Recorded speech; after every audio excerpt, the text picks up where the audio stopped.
Meus irmãos, a paz do Senhor Jesus, amém? Boa noite a todos vocês. Louvado seja Deus nesta casa por essa oportunidade, segunda, ontem e hoje, de poder servir aos irmãos aqui em Teresópolis e Guapimirim. Que Deus abençoe a vida de cada um de vocês. O pastor já falou, sou ali de Queimados, Assembleia de Deus Ministério Shalom, pastor Esivaldo, igreja também da pastora Luísa, tenho certeza que muitas pessoas conhecem ela. Hoje eu vim na asa do anjo, o varão de guerra que veio do meu lado no carro, minha esposa, meu filho, precisou ficar, está tendo um curso também lá na igreja, Instituto Teológico Shalom, hoje está tendo um módulo lá de homilética, terceira aula, então ela precisou ficar lá, nessa aula de homilética, né, que desenvolve os pregadores, desenvolve as pessoas para poder falar, como se portar no altar, o que falar e o que não falar, dentre outras coisas mais. E meu filho também, no mesmo instante, também está tendo aula de judô, nesse exato momento, aliás, está acabando de acabar. Então hoje eu vim só com um varão de guerra para esse lugar, e eu tenho uma palavra de Deus para a sua vida. Agradeço a Deus pela vida do pastor Alexandre, muita bondade dele, nos honrar, nos apresentar assim. Eu sou a voz do que clama no deserto. Deus abençoe a sua vida, Deus abençoe a sua casa. Amém?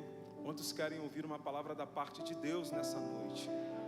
Deus já está aqui nesse lugar, pois há uma atmosfera muito baixa aqui. A presença de Deus é evidente aqui nesse lugar. Através dos louvores, através dessa reunião, desta comunhão que há aqui nessa casa, que Deus permaneça com suas poderosas mãos sobre este lugar, nos livrando, nos guardando, nos enchendo, nos renovando, nos guiando, nos fazendo permanecer, nos fazendo romper em nome de Jesus Cristo de Nazaré. Nenhuma ferramenta preparada contra a tua casa, contra a tua família, contra os seus negócios, contra o seu ministério, contra o seu chamado, vai prevalecer. 1000 cairão ao teu lado, 10.000 à tua direita, mas você, em nome de Jesus, permanecerá de pé, porque as portas do inferno não prevalecerão contra a sua casa, a sua vida. Se você tem fé para receber, eu já estou profetizando com fundamento na palavra sobre a sua vida, que a sua semana, se até agora não foi, será abençoada, e se está sendo, será ainda mais, em nome de Jesus. Em nome de Jesus. Quantos recebem, aplaudam o nome do Senhor. Aleluia. Aleluia. Eu vim pregar para pessoas que estão rompendo ou que querem romper nessa noite. Romper com barreiras, romper com obstáculos, romper com prisões espirituais, romper com obstáculos físicos nessa noite. Nós iremos romper pelo poder da palavra, amém? Êxodo capítulo de número 12, a partir do versículo 1.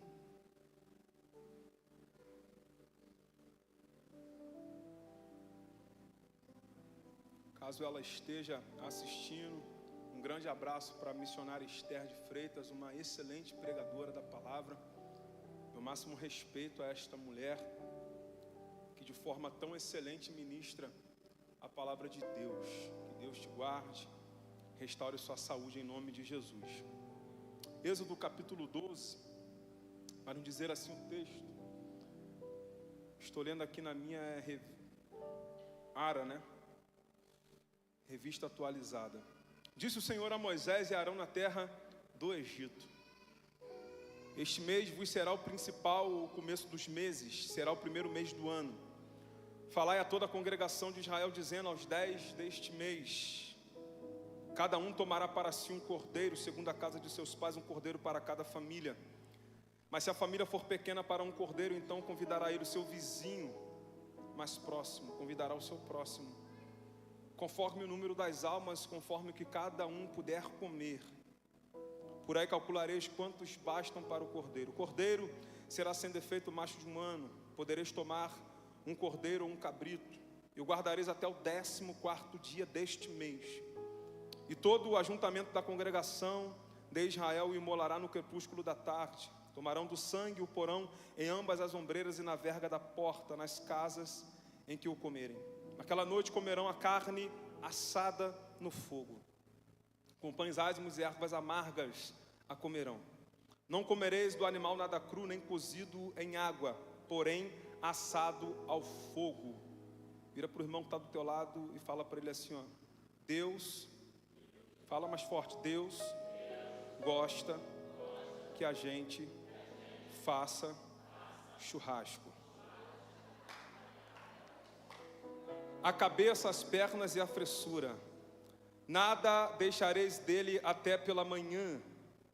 Nada deixarei deles até pela manhã. O que porém ficar até pela manhã, queimá-lo-eis. Desta maneira o comereis: lombos cingidos, sandália nos pés, cajado nas mãos. Comê-lo-eis depressa. É a Páscoa do Senhor. Porque naquela noite passarei pela terra do Egito. Diga assim: o Egito. O Egito é o mundo. O Egito é o mundo. Passarei pela terra do Egito e ferirei na terra do Egito todos os primogênitos, desde os homens até os animais. Executarei juízo sobre todos os deuses do Egito. Eu sou o Senhor. Eu sou o Senhor. Eu sou o Senhor. Deus é o Senhor. Queridos, o livro que nós acabamos de ler, o texto, aliás, que nós acabamos de ler, que está no Êxodo, esse livro ele é um elo imprescindível, indispensável dentro do Pentateuco. Êxodo nada mais é, Anderson, do que uma continuação daquilo que está descrito no livro do Gênesis. Quando Gênesis fecha as suas cortinas, nós vemos Jacó com suas esposas, seus filhos e as mulheres dos seus filhos, um grupo de cerca de 70 pessoas, indo para a terra do Egito, porque a fome havia assolado todo o restante da região.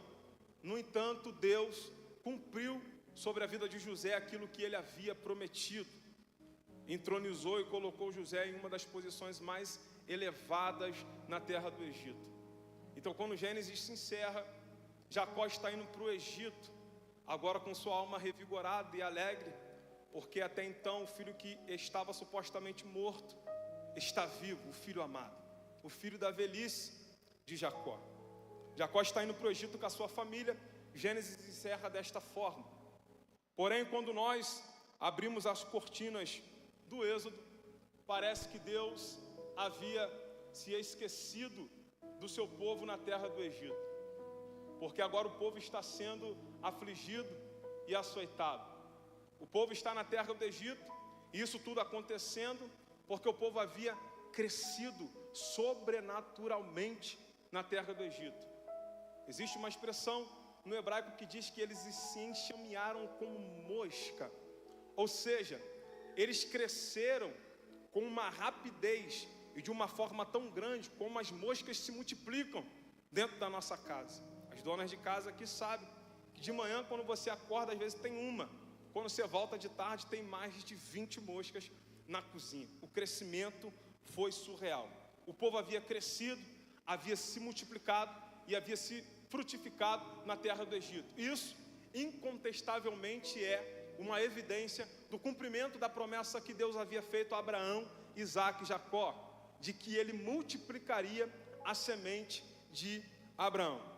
Êxodo, a gente pode pegar esse livro para ficar mais fácil e dividir ele em 3 partes. Quantas partes eu falei? Quantas partes eu falei?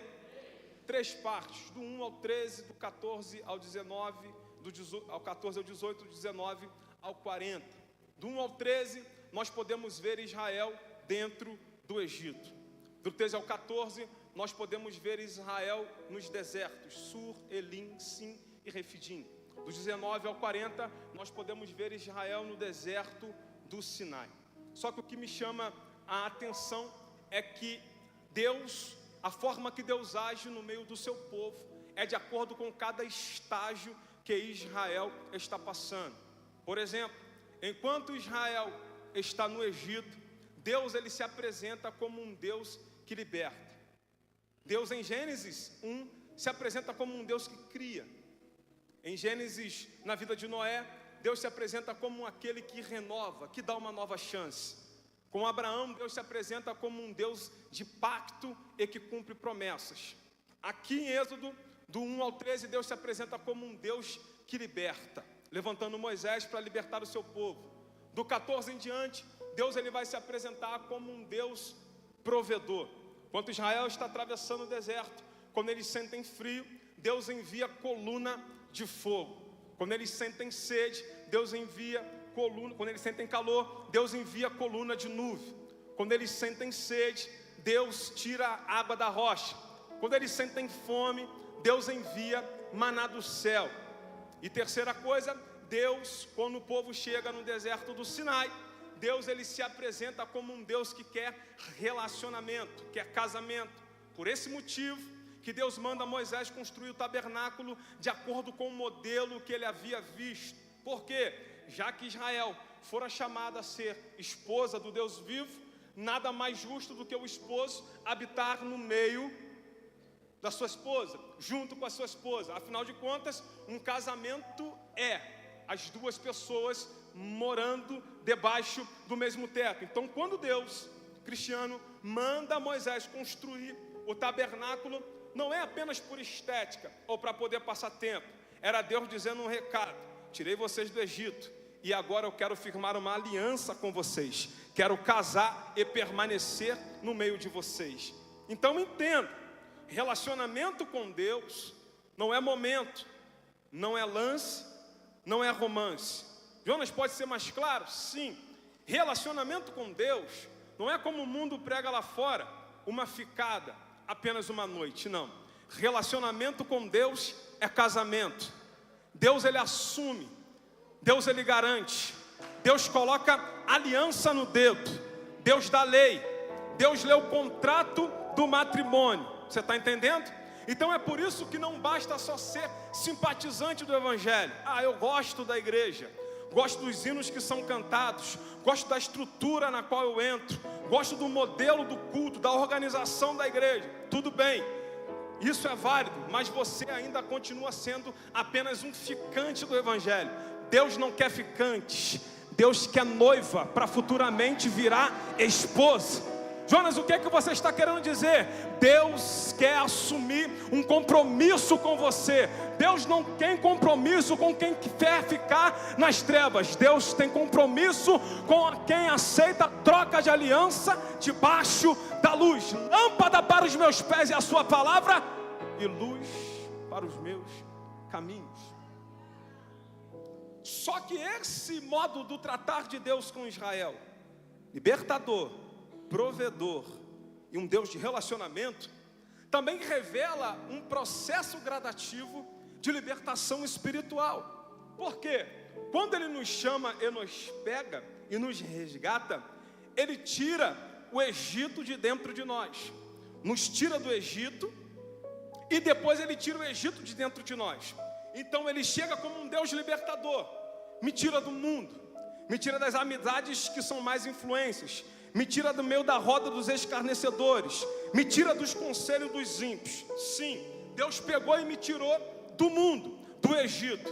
Mas como Deus tira o Egito de dentro de mim? Porque o homem olha pelo lado de fora e vê que eu troquei minha roupa, mudei meu linguajar e já acha que o mundo saiu completamente de dentro de mim. Só que não, Deus não vê como o homem vê. Deus vê o coração, vê o que está do lado de dentro. É por isso que Deus não se impressiona com oratória, por isso que Deus não se impressiona com pregação, por isso que Deus não se impressiona com cânticos, por isso que Deus não se impressiona com terno, com gravata, com uma boa teologia. Deus, quando desce na terra, Ele não vem olhando a roupa que eu estou vestindo, nem um tênis que eu estou calçado. Ele vai andando em cada corredor e dizendo: mostra-me o teu coração, eu quero ver o que tem dentro do teu coração, eu quero ver o que está passando dentro da tua mente. E como que Deus tira o restante do Egito que tem dentro de mim? Deus me pega, me tira do Egito e me manda para poder fazer a maior escola de profetas que já existiu na face da terra. Não é a escola de Gamaliel, não é a FAICAD, não é a Cadima, nem Instituto Teológico Shalom, é deserto.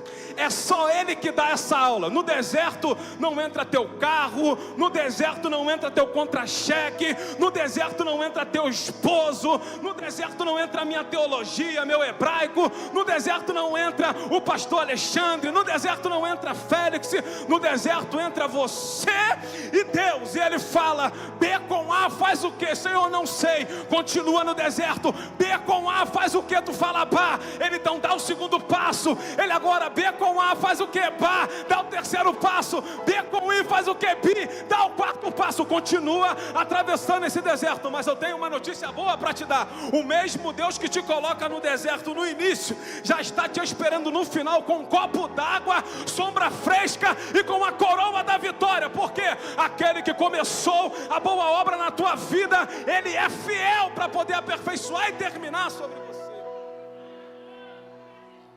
Porque deserto é lugar de formação de caráter.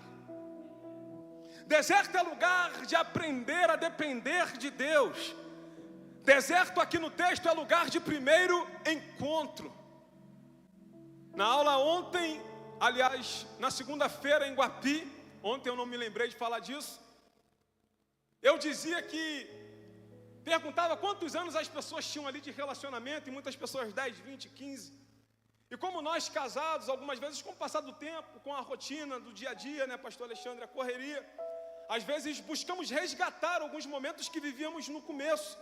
Então alguns de nós às vezes volta no lugar do primeiro encontro, no primeiro restaurante, na primeira pousada, no primeiro passeio, no primeiro pedalinho, na primeira frase de amor, na primeira cartinha, para poder de novo acender aquela chama do começo e continuar, porque não existe relacionamento e casamento perfeito, irmãos. O que a gente tem que buscar é um relacionamento saudável. Perfeito não existe, mas saudável. Porque eu posso até ser um pouco imperfeito com esta barriguinha saliente, mas graças a Deus estou saudável. Então quando Deus fala de deserto, Ele fala de primeiro encontro.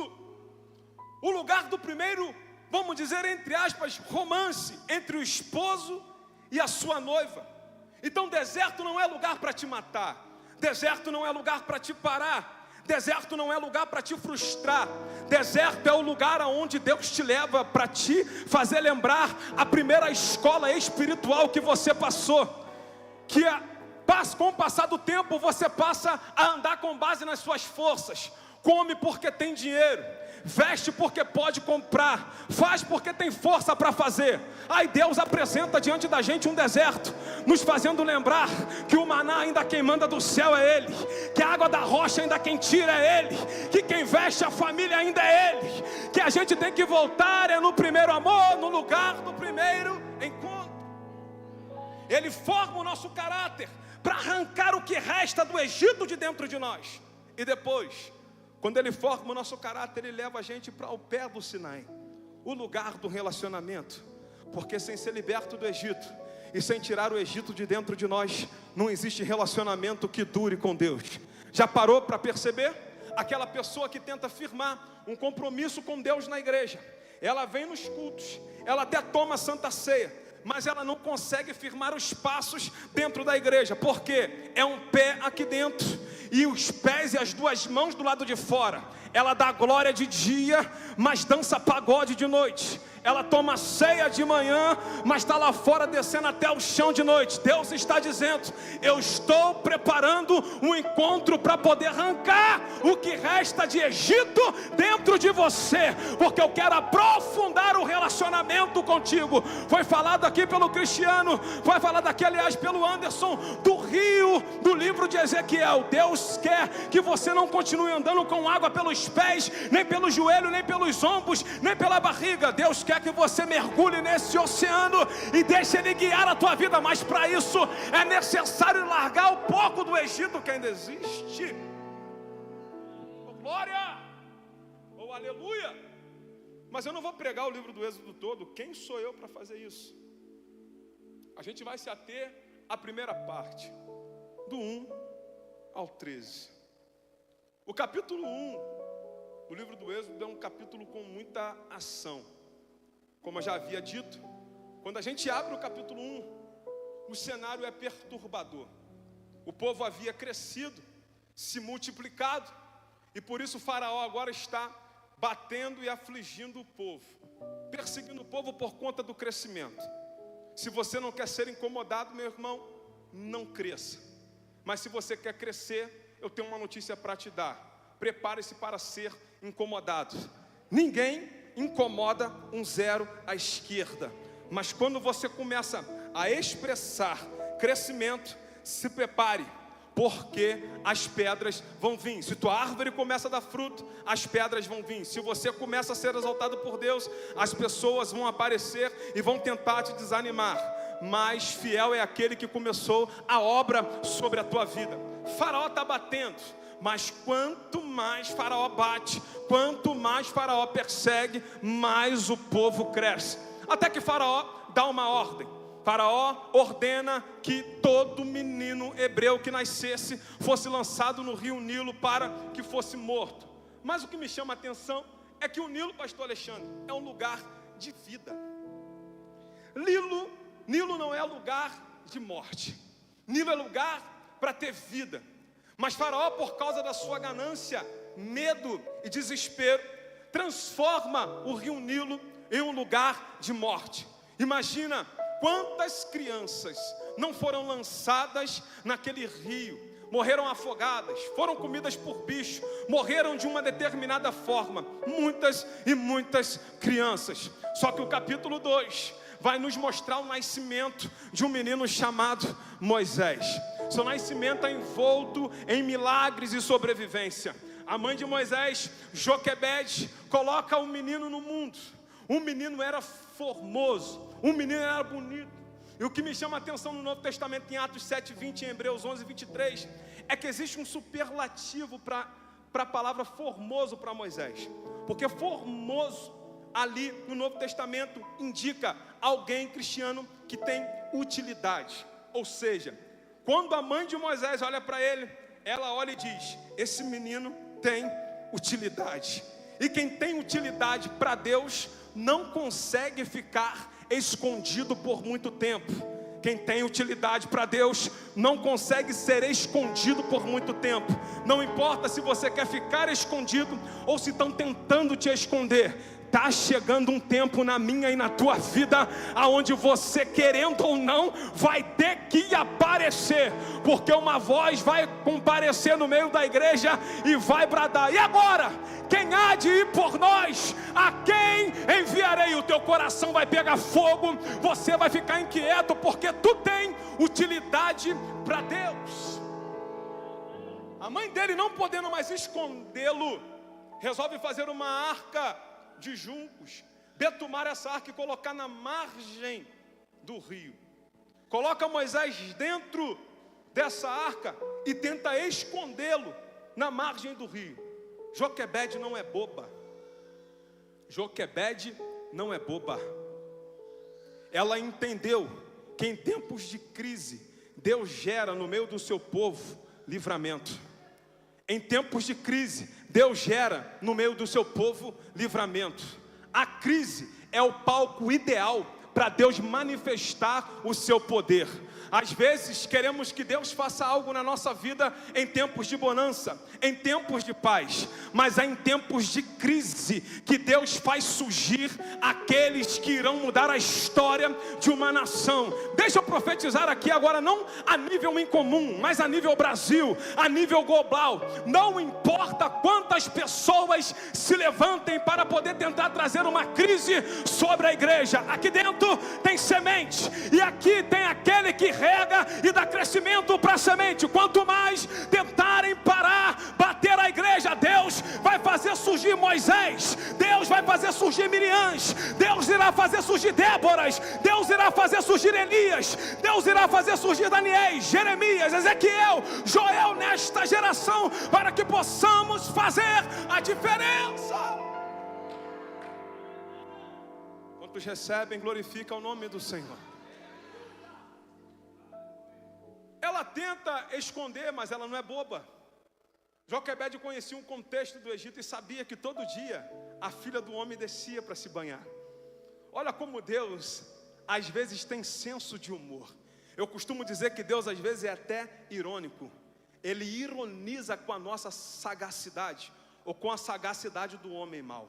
Salmos 2 vai falar que do céu ele ri e zomba daqueles que se juntam e mancomunam coisas contra ele.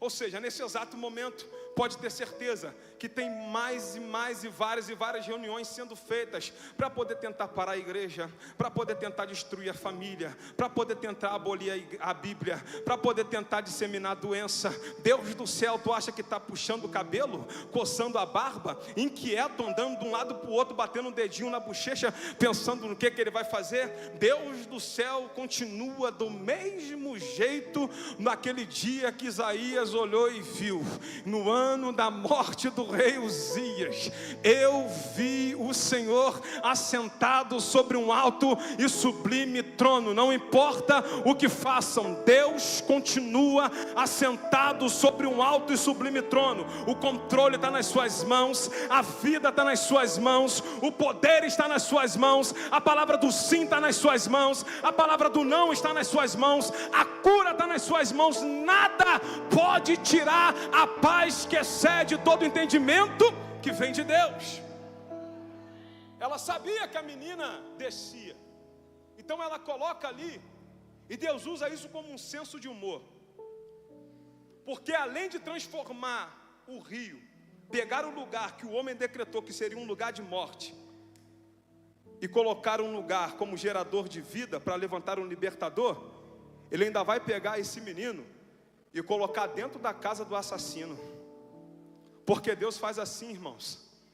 Às vezes Ele te tira de um lugar e te coloca em outro, onde disseram que você não entraria. Mas é lá que Deus tem uma nova fase para a tua história, para poder transformar a tua vida. A menina vem, pega Moisés, leva para lá, e Miriam se apresenta e fala: quer que eu arrume uma mãe para ele? E aqui eu acho bonito, Anderson, a atitude de Miriam. Porque Miriam, ela fala assim, não era ela que estava sendo levada para o palácio, pastor Alexandre. Ela estava vendo o seu irmão ir para o palácio, para um lugar onde muitos queriam estar, para um lugar onde muitos dariam tudo para poder entrar. Mas ela não impede que ele entre se ela não entrar. Ela se apresenta como uma facilitadora de caminho. O que a gente tem que pedir nos dias atuais são pessoas na nossa vida que facilitem os nossos caminhos. Porque eu posso até não sentar na mesa, mas eu indico o meu irmão para poder sentar e me representar. O que mais tem acontecido nos dias atuais são pessoas que não sentam nas mesas e impedem outras pessoas de se sentar também. Mas que Deus possa levantar Miriam para poder estar do lado de vocês, do meu lado, ainda que ela não vá, ainda que ela não sente, que ela possa indicar o meu nome, o teu nome, para poder se sentar nessa mesa como alguém enviado por Deus para poder desempenhar o propósito que Deus tem. Moisés é levado. Vamos para o capítulo 3, e o capítulo 4 é um capítulo de transição. Moisés cresce debaixo da cultura do Egito, uma cultura impregnada de mitos, de misticismo, de deuses. E o capítulo de transição é um capítulo interessante na vida de Moisés, porque ele passa muitos anos no deserto, sai do Egito fugido por defender um hebreu, um irmão de sangue étnico, e ele tem que ir para o Egito corrido. E ele passa ali muito tempo no deserto, trabalhando, ajudando o seu sogro. Porque, como eu disse aqui, a maior escola para a vida do cristão são os desertos que Deus nos propõe passar. Se não aprendermos no deserto, dificilmente aprenderemos nas mesas. Deserto forja caráter, muda personalidade. Há quem diga que fulano nasceu assim e vai morrer assim, porque pau que nasce torto nunca se endireita. Mas eu conheço um carpinteiro que dá jeito em madeira torta cheia de nó. O nome dele é Jesus Cristo de Nazaré. É o capítulo de transição, capítulo 3 e 4. Capítulo 3, Deus chama Moisés para uma missão. Agora você acompanha comigo na sua Bíblia ou aqui no telão, por gentileza. Capítulo 3, coloca aqui no telão para o povo acompanhar. Olha que coisa bonita. Deus vai chamar Moisés. Deixa eu só me encontrar aqui.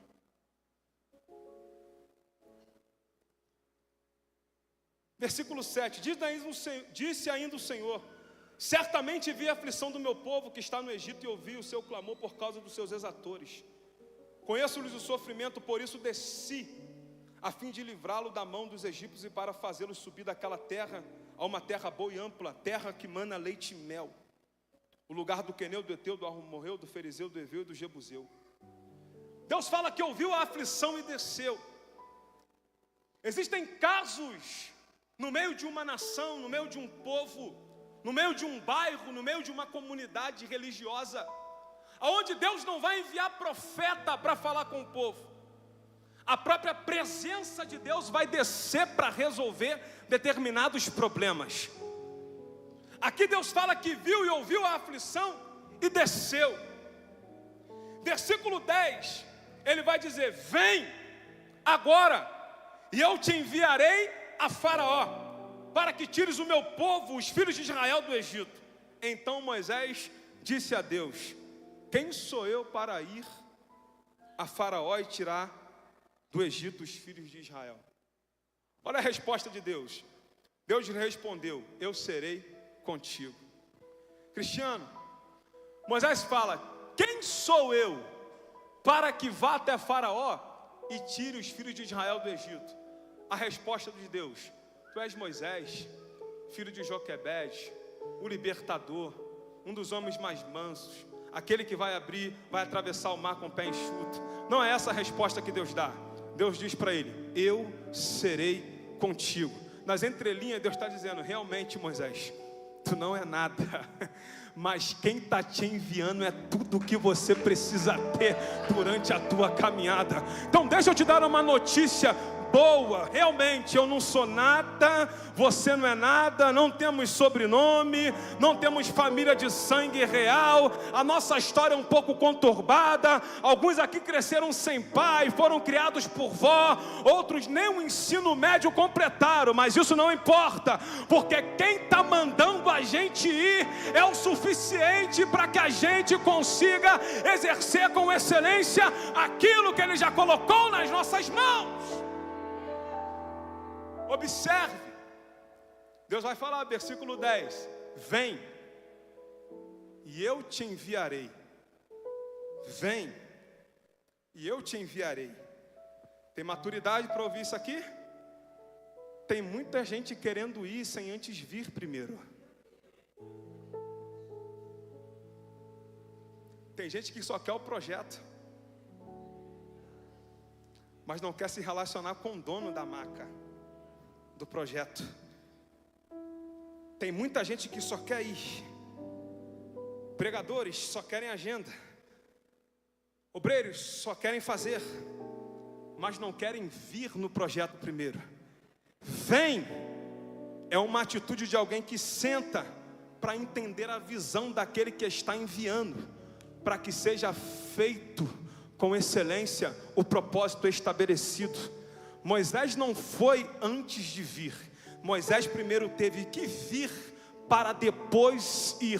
Jonas, vir aonde? Para a igreja. Eu não sei o teu nível de relacionamento com Deus, mas certamente antes dele te enviar, Ele está te chamando para vir. Vir aonde? Talvez pela madrugada, colocar sua boca no pó e orar. Vir aonde? Para um jejum, para uma oração, para um compromisso mais estreito, para uma devoção, para uma busca no monte, para uma leitura da palavra. Porque antes dele te enviar, primeiro Ele quer você no altar. Aleluia. Moisés, eu serei contigo. Tá bom, Moisés vai. Do capítulo 5 ao capítulo 12 é uma guerra entre divindades que acontece aqui no livro do Êxodo. Por que divindade? Porque Moisés representava o próprio Deus, Arão falava por ele, ele representava o próprio Deus, e Faraó se considerava um próprio semideus.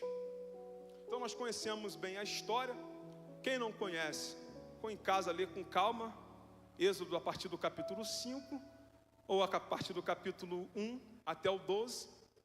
E ali é uma guerra entre deuses. Deus começa a mandar as pragas, destronando cada suposto deus do Egito, até que chega no texto que nós lemos, na 10ª praga. Capítulo 12, coloca aí por favor. Vamos lá? Disse o Senhor a Moisés e Arão na terra do Egito: esse mês vos será o principal dos meses, será o primeiro mês do ano. Queridos, nós estamos falando de um povo com mente escrava, com um povo que tinha força para romper, mas não tinha perspectiva para romper. Essa era semelhante a um cavalo, quando você pega uma corda fina e amarra ele em uma árvore. Ele, por não saber a força que tem, não consegue sair daquele lugar.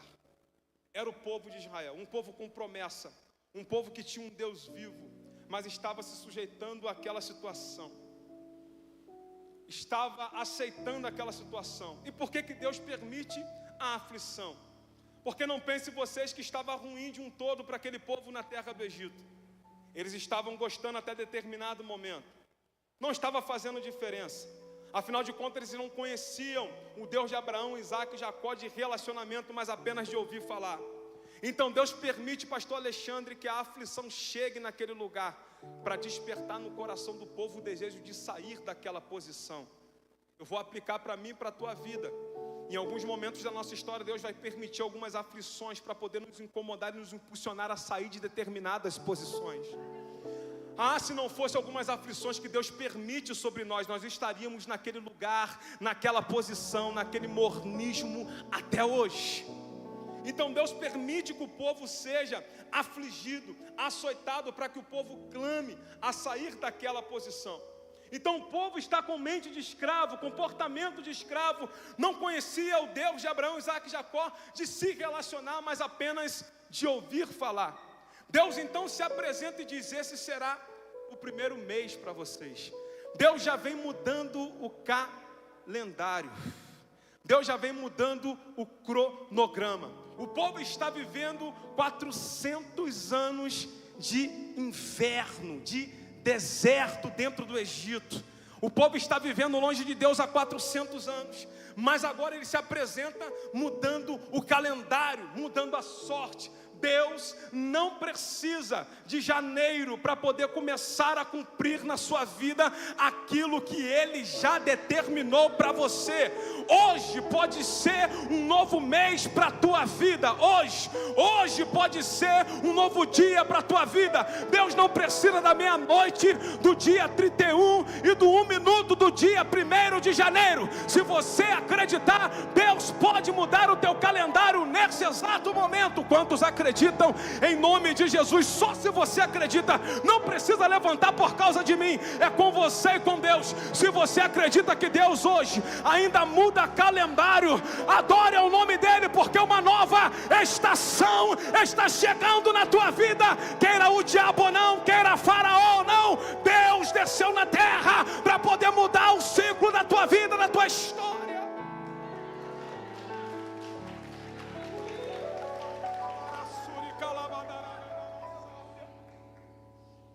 Esse será o primeiro mês, Moisés, desse povo. Falai a toda a congregação de Israel, dizendo: ao 10 deste mês, cada um toma para si um cordeiro segundo a casa dos pais, um cordeiro para cada família. Mas se a família for pequena para um cordeiro, então convidará ele o seu vizinho mais próximo, conforme o número de almas, conforme o que cada um puder comer. Por aí calculareis quantos bastam para comer o cordeiro. Deus está ensinando, um novo ciclo está chegando na tua vida, mas os pequenos não ficarão para trás. Quem é pequeno precisa aprender a andar com quem é grande. Você quer ter mudança de vida, você quer aprender a falar melhor, você quer aprender a cantar melhor, a pregar melhor, a empreender melhor, mas você decide andar com quem não tem nada para te ensinar. Deus está mostrando quem é pequeno como o cordeiro com quem é grande, para que você possa avançar. Se você quer crescer na vida, colhe com pessoas que estão um nível acima do teu. Isso é uma questão de lógica. Deus aqui também vai falar, pastor Alexandre, de comunhão, porque os pequenos precisam ter comunhão com os grandes. A família que for grande, chama a família pequena para poder compartilhar o cordeiro. Versículo 5: o cordeiro será sem defeito, macho de 1 ano. Podereis tomar um cordeiro ou um cabrito e o guardareis até o 14º dia. E todo o ajuntamento da congregação de Israel imolará no crepúsculo da tarde. Deus então manda o povo tomar o cordeiro no 10º e sacrificar no 14º. Durante 4 dias, o cordeiro ficava dentro de casa com a família. Aleluia. Durante 4 dias, o cordeiro ficava dentro de casa com a família. Isso aqui me chama a atenção porque algumas pessoas querem um fast food do cordeiro, querem provar do sangue sem ter intimidade com aquele que oferece o sangue. Casa fala de intimidade. As casas aqui nessa época eram bem compactas, bem pequenas, não tinha quintal. Então o cordeiro, o pastor Alexandre, vivia com a família. Quando acordava, estava lá dentro da casa, na sala, no quarto, o cordeiro. Quando chegava para lanchar, estava lá o cordeiro. De noite também estava o cordeiro. E o que o povo ia fazendo durante esses dias? Analisando o cordeiro, vendo se não tinha defeito no cordeiro, se relacionando com o cordeiro. Porque a melhor coisa que é provar do sangue do cordeiro, tendo um relacionamento com aquele que oferece o sangue que nos purifica de todo o pecado. Pedro, quando tem um encontro com Jesus, antes de Cristo entrar no barco de Pedro, Cristo já tinha entrado na casa de Pedro. Só que algumas pessoas querem inverter, querendo Cristo apenas no ministério, mas não querem levar ele para dentro de casa. Não, Cristo primeiro vai na sua casa, fica 1 dia, 2 dias, 4 dias, 10 dias, não importa quanto tempo ele vai querer ficar, mas nessa noite, em nome de Jesus, se tu trouxe ele para cá, para Incomum de Teresópolis, eu quero te fazer um convite. Quando essas luzes apagarem, quando essas portas se fecharem, dá a mão para o cordeiro e fala: volta comigo para dentro da minha casa, porque eu vou continuar precisando do teu sangue sobre a minha vida, sobre a minha porta, no meu quarto, na minha sala, na minha cozinha, no meu dia a dia. Aleluia. Versículo 7: tomarão sangue e o porão em ambas as ombreiras e na verga da porta, nas casas em que comerem. Naquela noite comerão a carne assada com fogo, com pães ázimos e ervas amargas a comerão. Versículo 7: tomarão sangue e o porão em ambas as ombreiras e na verga da porta. Ombreira e verga. Ombreira é aquilo dali, ó, que vocês estão vendo naquela porta ali, tá vendo? Aquilo ali na vertical. E a verga na horizontal. Ombreira e verga. Ombreira apontando para os braços. Braço na Bíblia fala de obra. Verga apontando para a cabeça. Cabeça na Bíblia fala de entendimentos. Então ele está falando: vocês vão colocar o sangue do cordeiro na mente e nas obras. Porque para um povo escravo que quer viver na terra prometida, só o sangue do cordeiro tem o poder de libertar a sua mente da escravidão e mudar as obras das suas mãos. Não existe hino que cante que mude a tua história. Não existe pregação que se pregue que mude a sua história. Só o sangue do cordeiro primeiro te lavando, te purificando, que pode mudar a tua história. Ouça bem, eu não invalidei o louvor, eu não invalidei a pregação. O que eu estou dizendo é que existe uma ordem. Primeiro, o sangue precisa transformar a tua mente, mudar as suas obras, para que ele comece a fazer na tua vida aquilo que ele já escreveu antes da fundação do mundo. Só quem tem sangue do cordeiro na mente e nas mãos, levanta a mão e adora o nome do Senhor, porque esse sangue te fará romper para um novo tempo na tua vida. Vamos continuar, vamos correr. Naquela noite, Anderson, pastor Alexandre, Cristiano, Jeová, naquela noite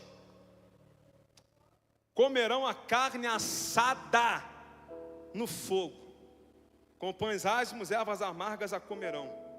Não comereis do animal nada cru nem cozido em água, porém assado ao fogo, a cabeça, as pernas e a fressura, nada deixareis dele até pela manhã. O que porém ficar até pela manhã queimá-lo-eis, desta maneira o comereis: lombos cingidos, sandália nas mãos, sandália nos pés e cajado nas mãos, como Eloei a pressa. É a Páscoa do Senhor, porque naquela noite passarei pela terra do Egito e ferirei a terra do Egito. Redobre sua atenção, porque isso aqui agora é a nível global, a nível nacional. Deus está falando, vocês vão pegar o cordeiro e vão assar. Mas assar aqui, pastor Alexandre, não é num momento propício que está acontecendo. Assar o cordeiro aqui era num momento de extrema crise, aonde Faraó está completamente perturbado, querendo matar tudo e todos. Mas Deus fala, arruma aí um cordeiro, a carne de vocês. Moisés dá uma notícia para Israel. Qual, Senhor? Eu quero churrasco na casa de todo mundo no 14º dia desse mês. Churrasco, Senhor, nessa crise, churrasco, com tudo que está acontecendo no mundo do Egito, na nação do Egito, sim, churrasco. Como era feito? O povo provavelmente, possivelmente, aliás, cavava um buraco no chão. As casas tinham uma saída de ar. Cavava-se um buraquinho no chão, pegava-se algumas madeiras, fincava no chão, de um lado e do outro. Pegava o cordeiro, preparava do jeito que Deus mandou. Colocava o cordeiro na estaca. No buraco que fora feito, colocava a lenha. Acendia o fogo. Enquanto o fogo estava queimando embaixo, enquanto a lenha estava queimando embaixo, alguém ia girando o cordeiro em cima. E a casa estava como? Com as portas fechadas. E o que tinha do lado de fora? Sangue na verga e nos umbrais, na mente e nas obras. E o que está acontecendo do lado de fora lá no mundo? A crise está se instalando. Faraó está querendo acabar com a igreja. Faraó está perseguindo o povo de Deus. Faraó está mandando fechar tudo. E a gente está como? Dentro de casa, fazendo churrasco. Não é de acém, não é de bola da pá, não é de bananinha. É carne de primeira, é carne de cordeiro. Eu quero te dar uma notícia com base na palavra de Deus. Não importa a crise que esteja acontecendo da porta da incomum para o lado de fora, no dia em que Deus descer nessa terra, está sendo gravado e que fique registrado na internet. No dia em que Deus descer nesta terra, eu quero profetizar. Se você tem fé, levanta a mão para receber. Você estará dentro da tua casa, com o seu próximo, assando um churrasco com carne de primeira qualidade. Enquanto a morte estará passando do lado de fora, você estará cantando. Um tempo de cantar chegou, porque o Cordeiro de Deus que tira o pecado do mundo está me levando para um novo tempo. Do lado de fora tem morte, mas dentro da minha casa, no meio da minha família, tem vida, vida e vida com abundância. Quantos recebem, glorifica o nome do Senhor. Aplauda, aplauda, aplauda, porque é Ele que pode fazer.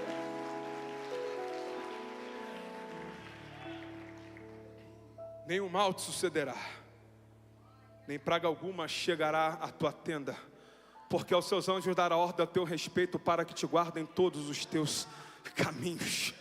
Tem um novo tempo chegando para a tua casa. Não vai faltar. Faraó vai olhar do lado de fora e vai perguntar talvez para o oficial: o que está acontecendo na terra de Gósen? O que está acontecendo em Guapimirim? O que está acontecendo em Teresópolis? O que está acontecendo na Itália? O que está acontecendo em Queimados? O que está acontecendo na cerâmica? O que foi, Faraó? É porque eu estou vendo um monte de fumaça subindo, não estou entendendo o que está acontecendo. Talvez alguém pode chegar e dizer: é porque o Deus dele desceu dentro da casa de cada um, mandou eles fecharem a porta, porque agora o negócio vai ficar sério. Enquanto eles estiverem desesperados do lado de fora, a gente vai estar cantando, comendo carne e celebrando dentro de casa, porque a ordem não veio do homem, a ordem veio de Deus. Se coloque de pé. Você vai romper. Vai. Só que você precisa do sangue do Cordeiro. O sangue do lado de fora a carne do lado de dentro, a porta fechada. Porta aponta para a entrada de intimidade. Porque em tempos de crise e de livramentos espirituais, precisamos fechar a intimidade da nossa vida espiritual para aqueles que não precisam fazer parte do novo tempo que vamos viver. Não dê legalidade deixando as portas da sua vida espiritual aberta para tudo e todos. Tape as brechas. Deus manda fechar a porta para que aqueles que estiverem correndo do lado de fora desesperado não tenham um lugar inapropriado, para um lugar de surpresa para entrar. E quem está do lado de dentro não precisa ver o que está acontecendo do lado de fora. O que acontece também é que às vezes a igreja quer se meter muito do lado de fora e esquece quem está do lado de dentro. Pai, eu preciso repetir isso aqui. O problema às vezes é que a igreja quer se meter em tudo que está acontecendo do lado de fora, mas esquece do cordeiro que está do lado de dentro. Gastamos mais tempo brigando na internet por conta de jogo de futebol, por causa de política, por causa de doutrinas, por causa de coisas vãs, e perdemos pouco tempo buscando o cordeiro que está do lado de dentro. Então é Deus dizendo: fecha essa porta, porque o que vai acontecer do lado de fora não está no seu controle. O que está no seu controle é participar da carne e do sangue do cordeiro que já está do lado de dentro. Fecha a porta da tua vida espiritual. Um novo tempo está chegando para mim, para a tua vida. Se você crê, glorifique ao nome do Senhor. Vem, Cristiano, me ajudar, porque eu não vou me atrever a cantar. Eu não sou louco, os irmãos iam me tacar tomate e tudo. Feche sua cabeça, feche seus olhos, curve sua cabeça. Deixa eu só orar pela sua vida. O pastor Alexandre depois faz as considerações finais. Pai, eu vim trazer uma palavra hoje profética da sua parte para esse povo. Uma palavra de rompimento, de avanço. Para pessoas que precisam romper com ciclos, com prisões espirituais. Para pessoas que precisam deixar para trás o grito do faraó. Para pessoas que precisam tirar o Egito de dentro de si e continuar avançando em direção ao Mar Vermelho e assim a terra prometida. Toma, Deus, o teu povo nas tuas mãos, cobre-os com o teu sangue, na mente e nas mãos, para transformar a mente e as obras do seu povo. Cobre a tua igreja com o teu sangue, a Incomum Teresópolis, Guapimirim, a outra da Itália. Cobre a Shalom, ó Pai, minha casa espiritual. Toma nas tuas mãos. Livra-nos, ó Pai, de todo mal, e que naquele grande dia, aonde a sua presença vai descer na terra para poder trazer juízo, que as portas das nossas casas estejam fechadas, que haja carne em nossas mesas, que o cheiro da fumaça possa exalar na terra de Gósen. Enquanto o mundo estiver desesperado do lado de fora, que nós possamos estar cantando cânticos de júbilos do lado de dentro com a nossa família, porque nenhum mal nos sucederá e nem praga alguma chegará à nossa tenda, porque estaremos habitando no seu esconderijo. 1000 cairão ao nosso lado e 10.000 à nossa direita, mas nós